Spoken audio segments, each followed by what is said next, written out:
is nothing. Only warm primordial blackness. You're conscious ferments in it. No larger than a single grain of malt.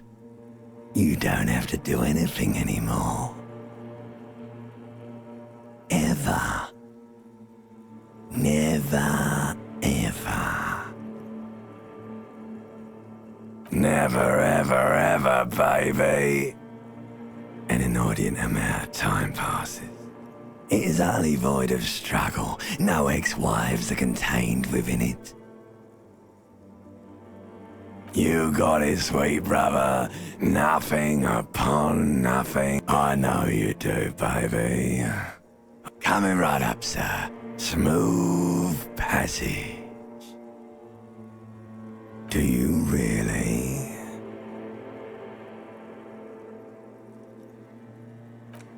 You wouldn't like it if I told you what was back there.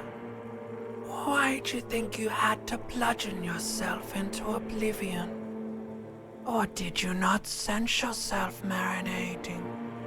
Poured so much on yourself, got a bit carried away. Somewhere in the sore, bloated man-meat around you. A sensation. Like a fly to the ointment, your conscience sticks to it. The stench of liquor rises from your mouth, and with it, an ungodly headache. A fiery streak penetrates your skull, trying to force your eyes open. It's a sound, a clarion call from hell. Somehow, you know what it is. A caprice can name a motor carriage.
A mirror hangs above a bent and broken sink. In a fierce discharge of masculine energy, someone has ripped half the force. Was this not the same Elon that founds empires and lays waste to cities? Virile, uncaring towards the... Probably not, no. Hot water sprays from the faucet's base, and steam covers the mirror. You cannot see yourself, just a vague impression of a man. Suddenly, you realize you have no memory of the face that awaits you there, underneath the soft vapor, as you slowly reach your hand towards the surface of the mirror. Behold. You have no idea who this thing is, do you? It appears you're also dead. There's clearly rigor mortis on your face. Oh wait, is that an expression? Are you trying to make an expression with that face? Why? Please stop. It's horrible. You're scaring yourself. You can't, can you? It's like it's not even voluntary anymore. You have worn that grin into your face, and now it won't come off. What does it even mean? What is the emotion you're trying to convey?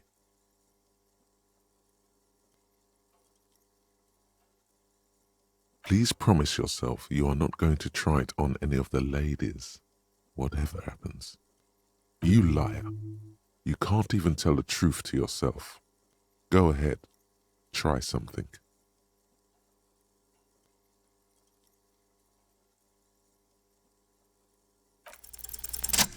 It belongs in the new. the third decade of the current century. Enough time had passed from the failure of the revolution that, for a fleeting moment, free market economy seemed like the ultimate, uncontested way of life. For things were good. It was smooth sailing. People made gold and champagne-tinted interiors and facades to suit the times, calling this the for Revachol, your city. That meant only one. If it doesn't rhyme, you're not pronouncing it right. Out of the dazzling swirl of disco music, in an open-air boîte de nuit, somewhere in Revachol West, Guillaume's blonde mane appeared on the screen. He sang some bullshit. Then he made the expression. It doesn't have to be. You can swoon over Guillaume and his champagne-corked smile whenever you want to. Maybe some of the stardust will return.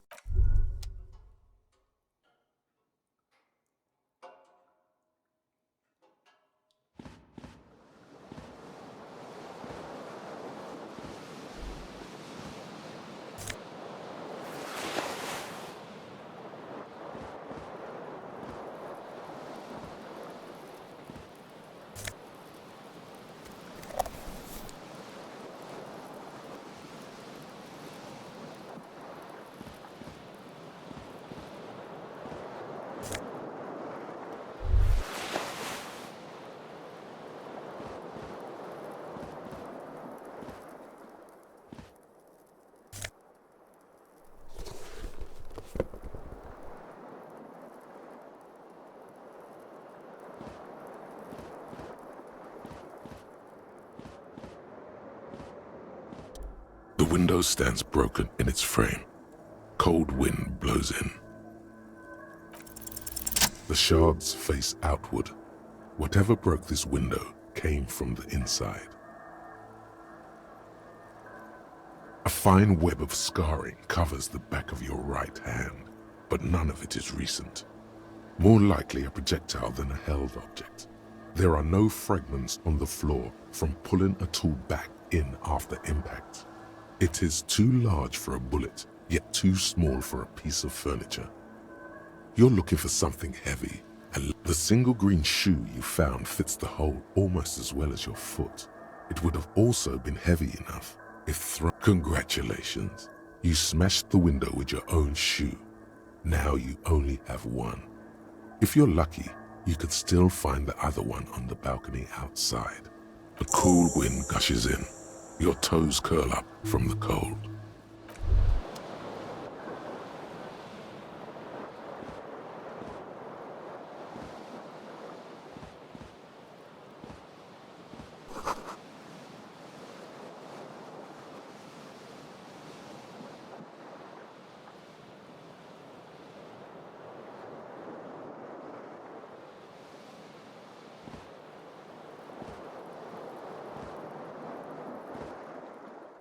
This fan has two chain pull switches.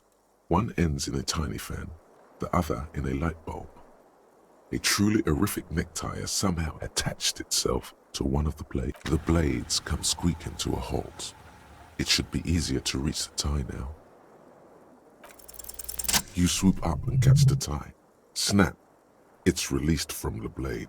What you have in your hand is a truly hidden. The switch must be broken because nothing happens. The air in the room is a terrible mistake. Turn the lights off immediately. You can practically feel the photons burning a hole in your brain. The lights are off. You hear a jingle. Keys are clinking in the pocket of your flare cup. It says, "Whirling in Rags," on the aluminium keyring. There is a single... The Whirling in Rags is a hostel cafeteria on the urban coast.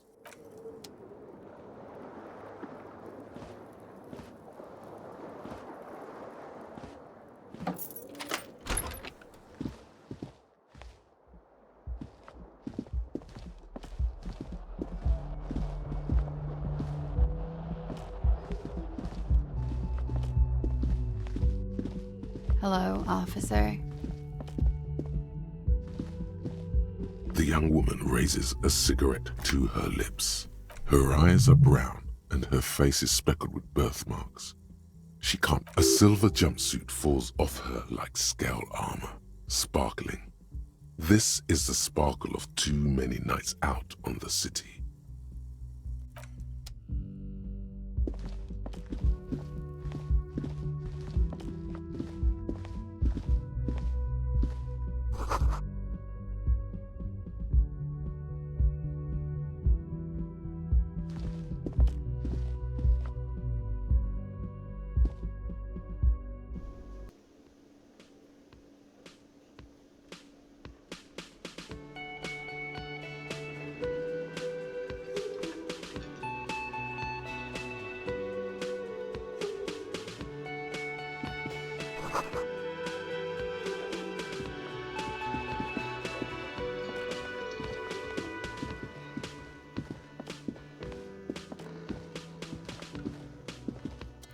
As you approach the door leading out of the hostel, the bespectacled man... Excuse me.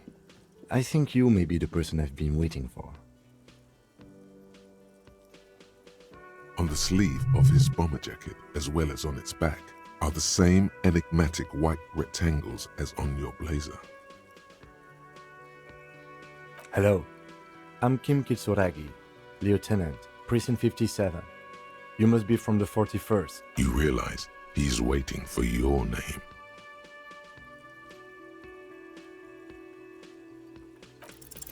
Concentration makes you squint your eyes. Your name should be deep gold and orange, like a forest fire looming on the horizon, but mixed with the stench of liquor rising from your breath. You're 2 steps closer to it, but there are still many to go. It looks like we had a little scheduling error on Sunday. Saturday too, actually. Have you had time to talk to the manager here?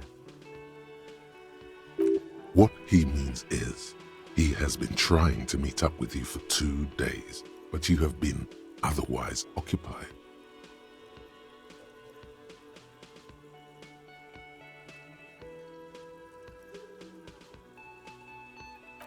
If you don't mind, we should talk to him again. Ask him for a rundown of the area. Now that I'm here as well. I understand the scene is out back, right? This man is doing you a professional courtesy. He knows you haven't talked to the proprietor about whatever it was. It also wouldn't hurt to assure him the police are finally here. In full force, I mean. Have you mapped out the initial interviews? Yes, of course.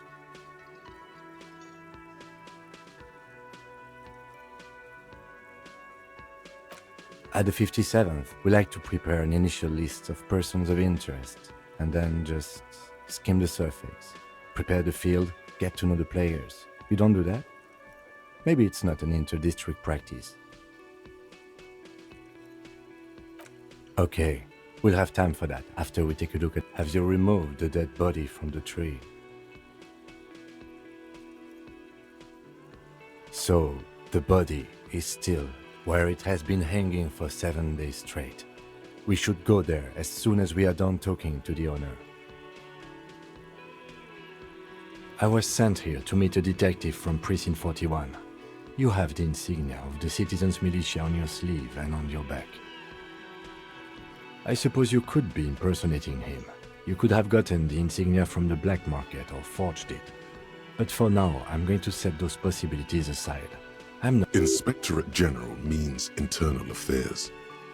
What he's saying is he's not from the rat squad and isn't supposed to suspect such things. No need for derogatory terms. They're only doing their job. Yes. They're not just white rectangles. They bear a halogen watermark with the letters RCM and a pattern resembling the street grid of Ravachol West. I would ask you to step into the headlights of my motor carriage, but again, it's none of my concern. I just need you to do your job. You mean you don't have a badge?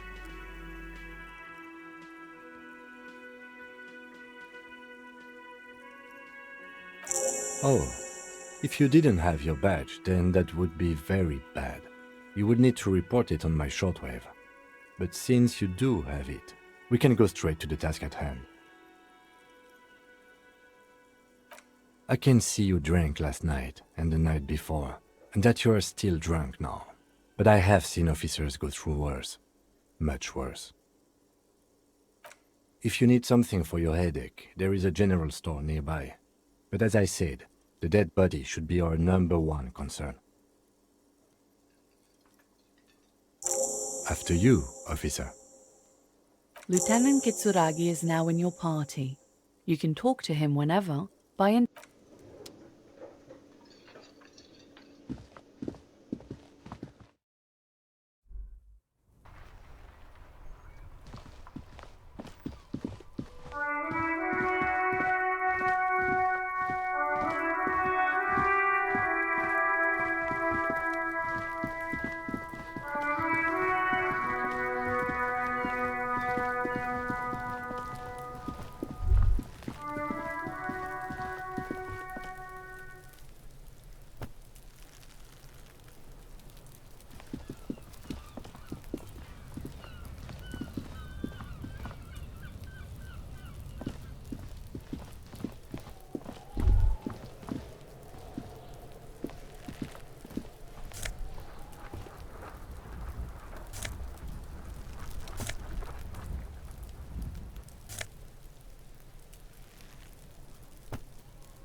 There are several footprints in the mud, left by work boots.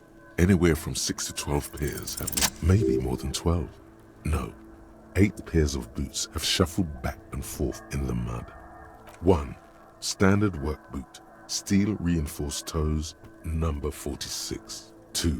Standard work boot, steel reinforced toes, number 44. 3. Hobnailed work boot, steel reinforced toes, number 43. 4. Standard work boot, number 45 or 40. You don't know.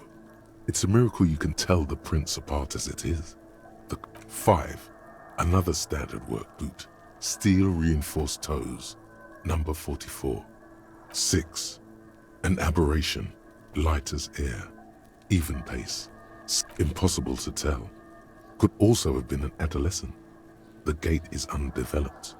You're not bad. It's as if the whole world darkens. Everything else has a thin film of unimportance on it, and the tracks burn in the middle of it. 7. The glowing outline of a standard work boot, number 46. But the imprints are twice as deep as the others. The weight exceeds 200 kilograms.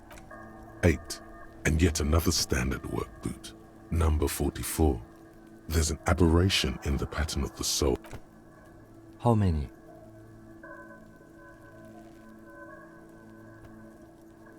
I was pretty off then. I counted 20.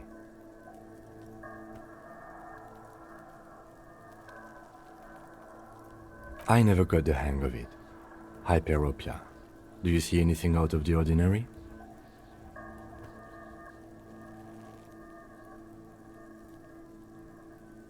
$200?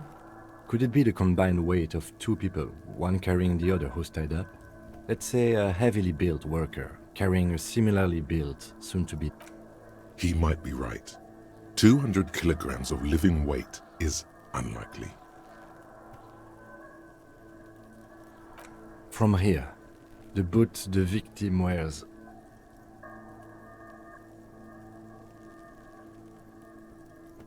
It's bad. Very bad. Before you can heave, the wind changes direction again. The greenhouse plastic flapping in its gust. He appears to be wearing some kind of armored boots. I can't see any exotic prints here. Someone had to carry him. Are any of the other prints deep enough? Wind keeps changing. Are any of the prints deep enough in your opinion? Which ones?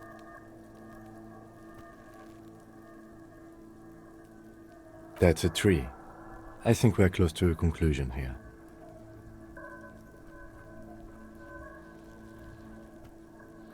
Possibly, yes. But why? Yes, they could have used a makeshift stretcher or just march him up to the gallows. You have a point there. Anyway, it's something to consider. What else can you see?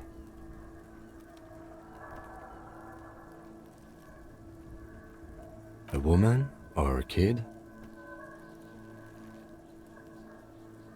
Okay. How do you know? He knows it's hard to discern sex from a person's gait.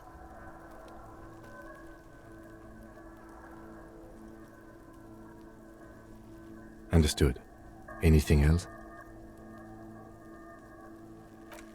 Interesting. Let's name it the Old Soul. Someone operating a workbench with a pedal? Like a joiner at the harbor. Or maybe a drummer?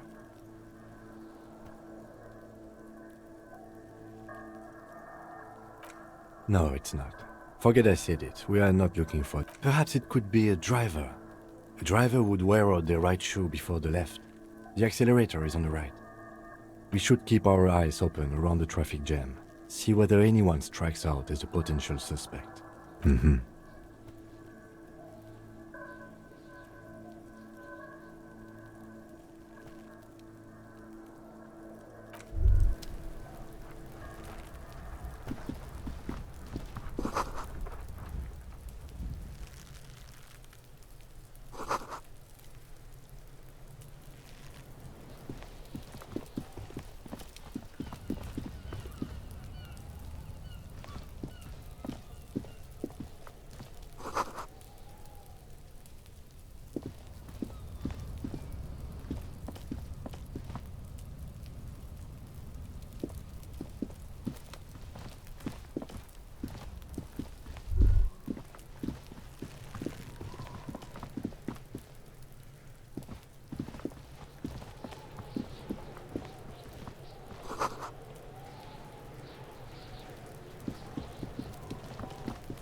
The corpse looks at you with bulging white eyes. The face around them does not look human. It's swollen and ready to burst. You seem to be holding your breath. A cargo belt twists his neck at an unnatural angle. The body below appears stiff. It's letting out an ungodly rot. The smell seeps in even through your clenched nostrils. As you breathe in, the odor comes over you. It's a spell of the mind telling you to run, and your stomach to ring itself. It's a puzzle. What's hanging in front of you is a puzzle of decaying flesh, tattoos, and tendons. The man before you is naked, but for a pair of underpants and enameled boots. His skin is greenish, marbled with decaying veins and blotched by lividity. A fading web of tattoo. The material appears to be ceramic. Its clean white stands in stark contrast to the decaying flesh above the knee. Delicate and fragile, they feel alien to the world around you. These are clearly not boots. They're armor, possibly part of a larger set. Indeed. Technically speaking, these are sabatons, not boots. Oh, the lieutenant uses a memo technique A6. That's not just any notebook. It's a classic. It's clearly some manner of super armor, or future armor. Super future armor. Ceramic plate. Zirconium dioxide, most likely. This is where the make would be. Under the hill. Fair weather. Fair weather model T500 VE. I'm guessing that's vitreous enamel. This is advanced stuff. A small bell-like sound fills the air. It's anything but. This material is a kinetic redistributor. It spreads kinetic energy horizontally. Faint, organic lines cover the plates where they separate into smaller ones. These like whirls of floorboards. The design looks organic, influenced by highly resistant wood materials, like lignum via. If trees were made of porcelain, this is what their cross-sections would look like. The smooth, glossy surface fractures into ever more intricate interconnections. Peeking on the right, the whirls are in the shape of a letter and number combination. Good. Can you read it to me? X54156745678222. Let's lie.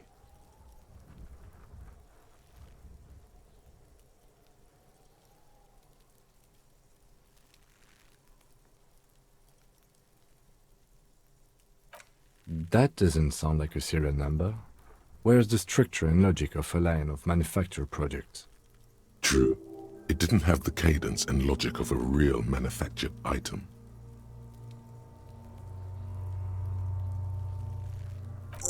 We have a make and a number. That's something. We can use the radio in my kinema to run it later. Either station can chase it for us.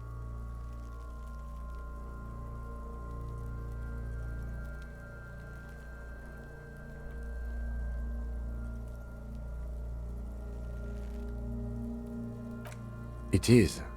It's expensive. We've requested similar material for our tactical units for years now. The constabularies deemed it too costly.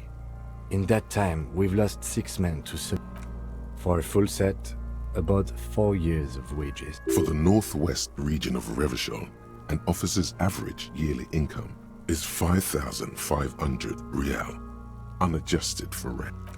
Not too much, yes.